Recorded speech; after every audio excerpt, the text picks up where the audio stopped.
Hey folks, Wayne Jennings here with another little action camera I'm going to review. This is the iZEEKER iA800. It's a reasonably priced little action camera with a lot of unique features. For instance, it's waterproof just as it is, without a housing, down to a depth of 5 meters, that's about 16 feet. It has dual display screens, which is great for getting selfie shots. And one feature that kind of stands out from others is that this camera claims to shoot video in resolutions up to 6K. You heard me right, 6K video. Now, mind you, that's an interpolated video, so quality-wise, I'm not sure until we go and test it. So let's do that right now. Let's head on out and check out this little camera.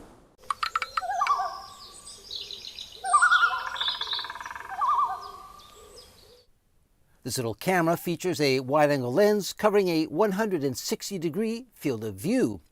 Behind that lens sits a Sony IMX386 image sensor, and those images are processed using an Ambarella H22-S75 CPU. You can capture video in resolutions of 720, 1080, 1440, 2.7K, 4K, and even 6K. Still photos can be captured in sizes ranging from 3 up to 24 megapixels. This camera kit is supplied with all the accessories shown here. Now, the camera itself is waterproof down to a depth of 5 meters, that's 16 feet. But if you want to go deeper, just use the included housing, which is rated to a depth of 40 meters, that's 131 feet. You get a camera cage for mounting the camera and a nice selection of mounting hardware, including tripod adapters. There are also 2 quick-release base plates and extra adhesive tape. You get 2 rechargeable lithium-ion batteries rated at 1,350 milliamp hours, and there's a USB Type-C charging cable for in-camera charging. But you also get this external dual-slot battery charger with its own USB micro cable. It comes with a selection of mounting straps, quick ties, and a metal lanyard. There is a 2-button remote control, and there is a user manual, a quick start guide, and a lens cleaning cloth.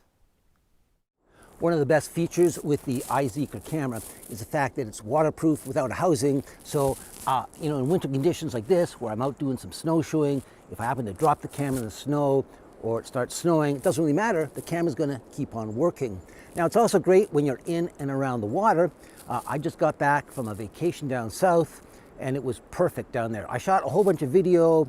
What I've done is I've edited together a sequence showing different resolutions. So check this out, and you can see for yourself what kind of quality video you get with this little camera.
iZEEKER camera is very rugged looking. It feels good and solid in your hands. The front, of course, has this view screen on one side, and then the other side is the lens. This lens has a removable filter that just unthreads. It's just a clear glass element to protect the lens. I suppose if you could find them small enough, you could put some kind of a gel or filter in there for doing special effects. But that just threads on and off. On the bottom of the camera, it's sad to see there is no 1/4-inch tripod socket. In my opinion, I think every camera should have a built-in tripod socket. It makes it so much easier to attach it to things like a monopod or a selfie stick. However, this camera does come with this cage, which the camera then slides into, and then you can use the mount on the bottom to attach it to the included mounts, or adapter like this, which slides on the bottom, and then you can put it on a regular tripod. The other cool thing, there's this cold shoe on the top, so if you have something like a video light here, you could just slide that on, and then you've got a little light to use. That's kind of a neat little feature to have. Now, the actual cage itself, the camera stays in there pretty well. It doesn't really move, but if you want, there's this piece on the back that can slide in and snap into place just to lock it in. I find taking the camera out of the cage can be a little tricky because you don't want to push it with your thumb and get a fingerprint on there, so you just have to be careful the way you ease it out there. Looking on the bottom of the camera, we'll see there's a big door here behind which is the battery and the micro SD card. To open it, you push the button and slide, and it's almost a two-hand operation. It's pretty stiff. You got to kind of push that button and slide it. I find you just kind of work it like that. There's a metal hinge down there. But the reason it's stiff and hard to open is because there's this big rubber gasket on the bottom, and that's designed to keep it watertight. We'll just close that up, and on this side we have a power button and a mode button. On the far side we have another little door behind which you'll find a HDMI output and a USB-C input for charging. There's a little speaker beside here. On the top of the camera we have a tiny little microphone and our shutter release button. Now I'll just turn it on and show you the screen. Just push this button here, just hold it for a second, and the splash screen should open up here. There we go. And it is a touch screen, fairly easy to use, whether in photo or video mode. Right now I'm in video mode. If I hit that little icon, it shows the various video settings: normal, time-lapse, slow motion, quick stories, diving mode, photo, video simultaneously. Or if you hit the photo button, it shows you these selections for the photo mode, like time-lapse, self-timer, burst photo, long exposure. You can shoot raw photos. We'll just go back to video and go back to the main screen. And on the bottom here, it shows you the resolution. If you hit that, it will open the menu. It's a pretty extensive menu for an automatic camera. Of course, resolution, if you hit that, you can scroll through, set the resolution. You can set the time segments. You can shoot 1, 2, 3, 5-minute segments. Turn the audio on or off. You can change the video encoder, H.264 or H.265. You can change exposure up and down in half-stop increments. This is kind of neat. Most of these cameras, they're completely automatic, but this one, you can actually adjust the shutter speed. You go in there, you can actually pick the shutter speed you want, set it on, and lock it in. That's a nice feature to see. There's a lens distortion control you can turn on or off. There's a gyroscope for the lens to steady the image. You can change the metering mode, set the ISO, the white balance, sharpness, image quality, special effects filter. So it's pretty extensive. We'll just get out of that. There's also a sub-menu here. If you hit that, different things like turning the Wi-Fi on or off, auto power off. You can set the language, the frequency, voice control, voice volume. This does not have voice control. There's this thing called reverse mode, which actually should say flip mode. It actually turns the image upside down. If the camera's hanging upside down, it doesn't run the video in reverse, so that's a little misleading. But you can put a date stamp, you can change different sounds that the camera makes and format the SD card, things like that. And you can you can turn a grid on or off, which just helps you to compose your shots. Now the other thing, of course, about this camera is it has a view screen on the front, and to get to that, you push and hold this mode button. You just kind of push that for a second or two, and the image flips from the back to the front, which is a great way if you're setting up a shot with you in it, you want to see how much headroom you have or what's behind you, something you want to frame up behind you there. That is a great way for doing selfies, or if you're doing a kind of video chat where you're talking about something and you want to see what's behind you. This camera does a great job recording time-lapse sequences. You can record a frame of video every half, 1, 2, 5, 10, 30, or 60 seconds. The still photos I took looked clean and sharp to my eye. Images can be captured in sizes from 3 all the way up to 24 megapixels. Photo settings include a self-timer, burst photos, long exposures, and raw capture. Okay, here's a little audio test with this camera. Now right now I'm using this. It's a digital audio recorder with a plug-in microphone. I use this on all my productions to get good quality sound. So what you're hearing is what good sound should sound like. In a moment I'm going to stop this, then you hear my voice as the camera picks it up. I'm not far away, about arm's length. So let's just stop this right now. Okay, that stopped, and now you're hearing my voice as the camera picks it up.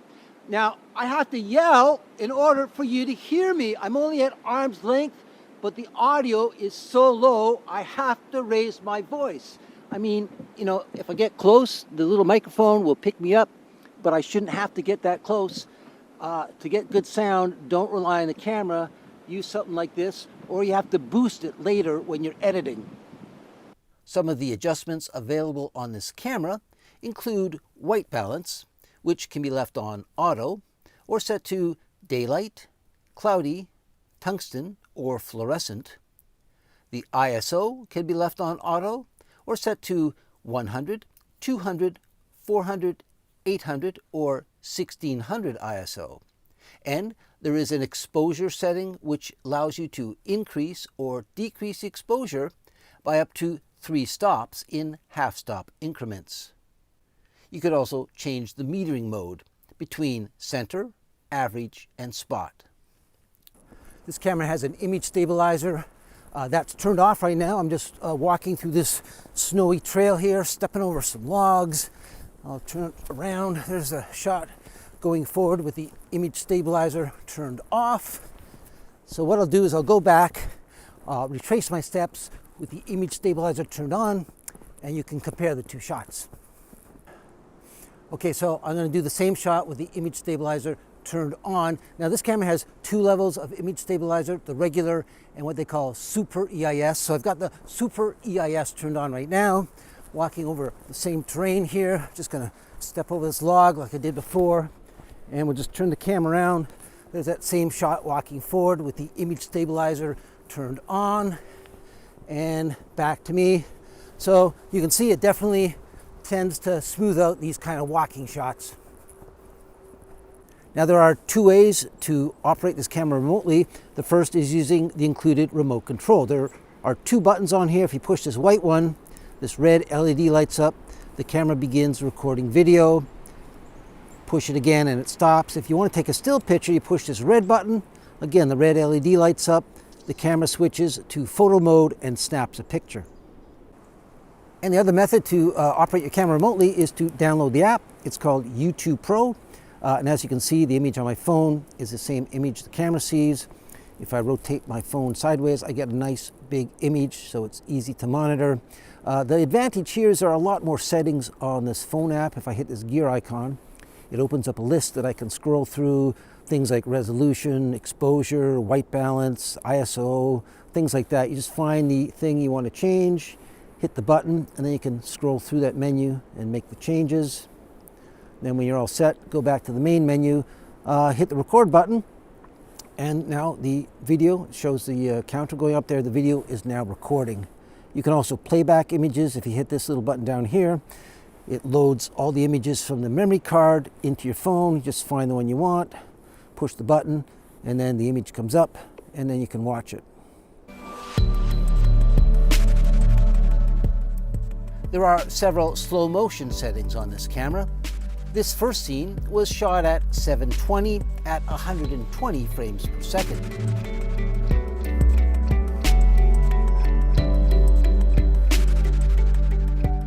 This scene was also shot at 720, but this one was recorded at 240 frames per second.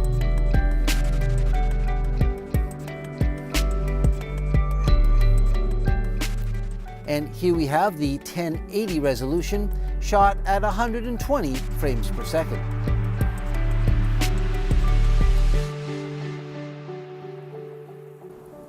Well, I've been using this camera for a couple months now, and overall it shoots really good video, but it does have a few drawbacks. Number one being the audio. I mean, what can I say? It's pretty bad. It's very, very low. Unless you get really close to it, you know, if you're behind it and you're talking, it's pretty good. But man, you hold that like a meter away from you and the sound quality is really, really low, which means you got to boost it in editing. So that's a bit of a drawback. The other thing that disappoints me is the fact there's no tripod socket on this camera. So you have to use this frame, which is okay. But in order to lock it in this frame, there's this little piece that slides on the back, slide it in. But when that's in, it makes it hard to navigate the touchscreen. You can't kind of get at the little icons on the bottom. So you got to slide it out to do that. So, you know, that would be eliminated if there was a tripod socket on there. Really, really simple. The other thing is that the slow motion, yeah, it does slow motion, but don't think the 720 is very sharp. I'd stick with the 1080 if you want slow motion from this camera. And overall, video quality, all the other video quality is great. 1080, 2.7, 4K, they all look great. The 6K, that really surprised me. It's interpolated video and it looks really, really good. It's not perfect. There are a few little tiny bits of degradation in the corners and a little bit of video noise. But other than that, you know, I think the 6K thing is a bit of a gimmick. Stick to 4K, 2.7K, or 1080, and you'll do fine. And as far as the audio, you know, expect low audio unless you use a separate digital recorder like I tend to do.